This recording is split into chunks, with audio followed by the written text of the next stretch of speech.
Hello my dear students. तो बेटा हम लोग बात करेंगे एक बहुत ही ज़्यादा इंपॉर्टेंट क्वेश्चन के बारे में कि जो अपने पेपर में जिसके आने के 100% चांसेस है। तो दो आपको मैं अप्रोच बताऊंगा जिसमें से एक क्वेश्चन जरूर से आएगा। तो क्वेश्चन है क्या? क्वेश्चन है बेटा determination of equilibrium income and output, मतलब इक्विलिब्रियम पे इनकम और आउटपुट कब होगी हमारी। ठीक है, तो हमें डिटरमाइन करना है इक्विलिब्रियम इनकम और आउटपुट। उसको पता करने की दो अप्रोच होती है।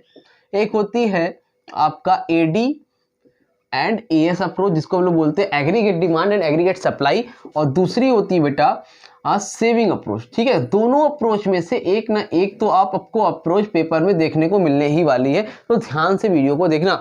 और theory of income and employment chapter number 12 है, उसमें से क्वेश्चन अक्सर आता है। अक्सर क्या मतलब नॉर्मली एक दो में से एक आ ही जाता है। ठीक है, तो ध्यान से देखो कैसे करना है। ठीक, क्लियर है? तो सबसे पहले हम लोग बात करेंगे एडी एंड एएस अप्रोच की। सेविंग अप्रोच को थोड़ी देर के लिए भूल जाओ।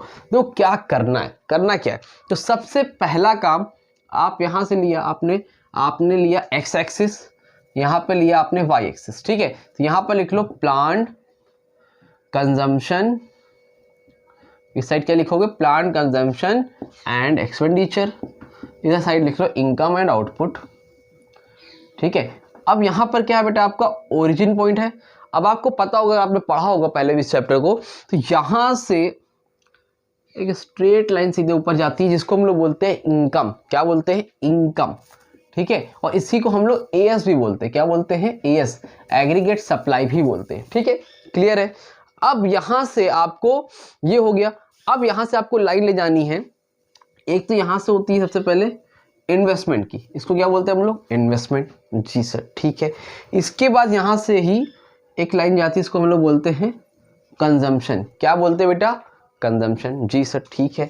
लॉरेट लाइन लेते हैं, और फिर यहीं से ही एक लाइन जाएगी जिसको हम लोग बोलते हैं एग्रीगेट डिमांड। क्या बोलते हैं? Aggregate demand, AD. ठीक है, ये किस लाइन, किसकी लाइन है? इनकम वाली लाइन, एग्रीगेट सप्लाई होती है। और इसी को हम लोग क्या बोलते हैं? एग्रीगेट डिमांड बोलते हैं। क्या किया मैंने? सबका अपना में ड्रॉ कर दिया। आपको नहीं आता तो अब सीख लो। क्या करोगे? सीधी लाइन जो है वो एएस है, जो यहां से सीधी गई वो इन्वेस्टमेंट की है, जो ये लाइन गई है वो कंजप्शन की है, और जो ये लाइन गई है वो एडी की है। इतनी बात समझ में आई?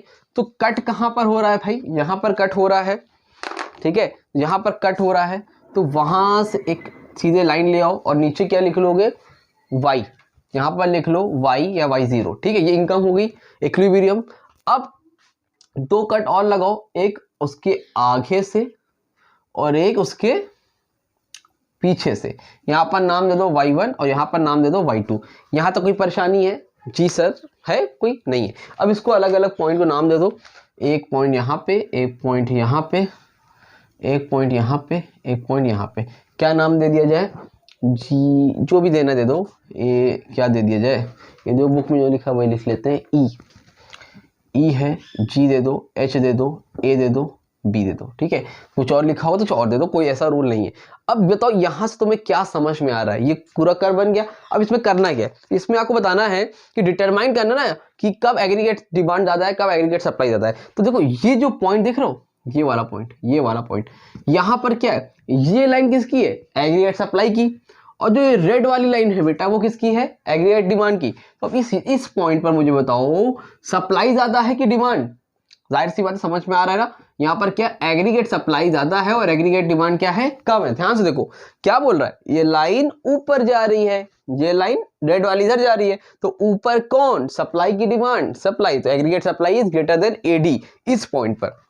और इस पॉइंट पर अगर बात करोगे तो यहां पर क्या है? एग्रीगेट सप्लाई और एग्रीगेट डिमांड बराबर है। तो ये कैसी कंडीशन है? एक यहां पर लिखोगे economy is in equilibrium. Economy कहां है? आपकी इक्विलिब्रियम में। एग्रीगेट डिमांड और एग्रीगेट सप्लाई क्या यहां पर बराबर है। और इस पॉइंट पर क्या लिखोगे बेटा? इस पॉइंट पर क्या है? इस पॉइंट पर देखो ये रेड वाली लाइन एग्रीगेट डिमांड की है, और ये वाली लाइन जो यहां से गई है कहां गई? ब्लैक वाली, ये किसकी है? एग्रीगेट सप्लाई की है। तो यहां पर कौन बड़ा है? डिमांड बड़ा, एग्रीगेट सप्लाई कम। समझ में आ रही बात? तो इस पॉइंट पे डिमांड ज्यादा है, सप्लाई कम है इस पॉइंट पर, और इस जगह पर सप्लाई ज्यादा है, डिमांड कम है, और बीच में क्या है? इक्विलिब्रियम है, एग्रीगेट डिमांड और एग्रीगेट सप्लाई बराबर है।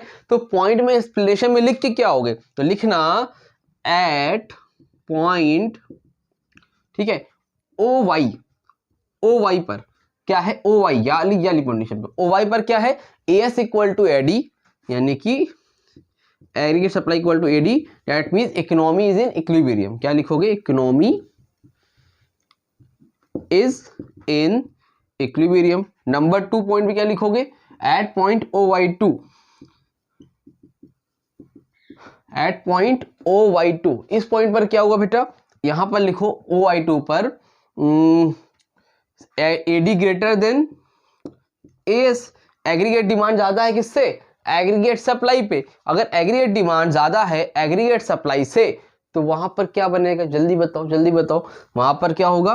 वहां पर प्रोड्यूसर क्या करे? डिमांड ज्यादा है सप्लाई कम है, तो producer should more production. Producer क्या करना चाहिए? ज्यादा प्रोडक्शन करना चाहिए। और इस वाले पॉइंट पर क्या लिखोगे? लास्ट वाले में एट OY1। अगर इस कंडीशन पर प्रोड्यूसर क्या करेगा? अब भाई सप्लाई ज्यादा है डिमांड कम है, तो प्रोड्यूसर को क्या करना पड़ेगा? कट करना। प्रोड्यूसर शुड कट या फिर लेस द प्रोडक्शन। ठीक है, लेस द प्रोडक्शन ये भी लिख सकते हो। तो प्रोड्यूसर को कम सप्लाई करनी चाहिए, ये आप लिख दोगे। ठीक है, समझ में आई बात? क्लियर हुई? स्क्रीनशॉट लो, फिर आपको सेविंग अप्रोच बताता हूँ। ठीक, हाँ तो बेटा अब चलो जल्दी से देखते हैं दूसरी सेविंग अप्रोच। ठीक है, अगर सेविंग अप्रोच, अब मुश्किल से 8 से 10 मिनट की वीडियो होगी ये, अगर आपने इसको दे दिया तो आपका भी कम से कम 4 से 6 नंबर बन जाएगा 10 मिनट के अंदर। ठीक है, तो ध्यान से पढ़ लो, समझ लो और एक एक बार अपने वर्ड से बना लो और वर्डिंग अपनी वर्डिंग में एक्सप्लेनेशन भी कर देना। ठीक, अब देखो क्या करना है सेविंग अप्रोच से। ठीक है, एक्स एक्सिस, यहाँ पर क्या बेटा? वाई एक्सिस, ये क्या है आपका? Origin point. यहाँ पर लिखोगे डिजायर्ड एंड सेविंग इन्वेस्टमेंट। क्या लिखोगे? Desired and saving investment. ठीक है, ये हो गया। अब यहां से आपका पहला काम सेविंग वाला है। सेविंग थोड़ा सा नीचे से लेके आओ, सेविंग नीचे से भी आती है, निगेटिव में भी होती है। तो अब क्या करें? तो बेटा सिंपल सा यहां से काम लोगे और यहां से एक लाइन लेके जाओगे ये। ठीक है, और यहां से एक लाइन जाती है इन्वेस्टमेंट की। ठीक, इतनी बात समझ में आ रही है? तो अब देखो यहां से ये लाइन जो गई है किसकी है? ये सेविंग की। तो कट कहां पर हो रहा है बेटा? यहां पर कट हो रहा है। कहां पर कट हो रहा है? यहां पर कट हो रहा है। तो यहां पर क्या करो? कट हो रहा है तो ले आओ। ठीक, ये इक्विलिब्रियम पॉइंट है। क्या ये इक्विलिब्रियम है? इस पॉइंट पर क्या है आपका? दोनों बराबर है, सेविंग और investment. Saving equal to investment यहां पर बराबर है। ठीक, अरे एक पॉइंट यहां से लेके आओ और एक कहां से लेके आओगे? यहां से लेके आओ एक सिक्के। ठीक, एक कहां से लाओगे? सही है, यहीं से लेके आओगे। ठीक, क्लियर है? ये लेके आए। अब बताओ इसको नाम दे दो y, इसको नाम दे दो y1, इसको नाम दे दो y2। ठीक, अब यहां से क्या आपको आंसर मिल रहा है? ध्यान से देखो, इस पॉइंट पर सेविंग इक्वल टू इन्वेस्टमेंट बराबर है, तो यहां पर एग्रीगेट डिमांड और एग्रीगेट सप्लाई भी क्या होगी? बराबर होगी। ठीक, इस पॉइंट पर देखो क्या हुआ। इस पॉइंट पर समझना बात को, सेविंग क्या है यहाँ पर ये सेविंग है और ये इन्वेस्टमेंट है। तो यहां पर सेविंग ज्यादा है और इन्वेस्टमेंट कम है। अगर सेविंग ज्यादा है इन्वेस्टमेंट कम है तो खुद दिमाग लगाओ, यानी कि लोग आई एम सो सॉरी, यानी कि लोग क्या कर रहे हैं? सेविंग ज्यादा कर रहे हैं, इन्वेस्टमेंट कर रहे हैं। डेट मीन्स लोग क्या कर रहे हैं? डिमांड कम कर रहे हैं, पैसा बचा रहे हैं, इन्वेस्टमेंट कर ही नहीं रहे। तो इस कंडीशन पर क्या होगा?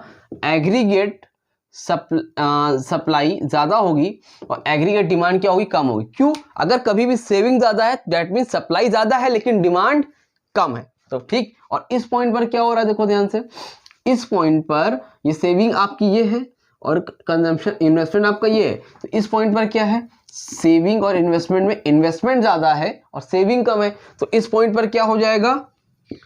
AS और AD में एग्रीगेट डिमांड ज्यादा हो जाएगी और एग्रीगेट सप्लाई कम हो जाएगी। क्यों? क्योंकि लोग इन्वेस्टमेंट ज्यादा कर रहे हैं तो लोगों के पास पैसा ज्यादा आ रहा है। इन्वेस्टमेंट करेंगे तो पैसा ज्यादा आएगा और जब पैसा ज्यादा आएगा भाई तो डिमांड तो ज्यादा करेंगे ना यार।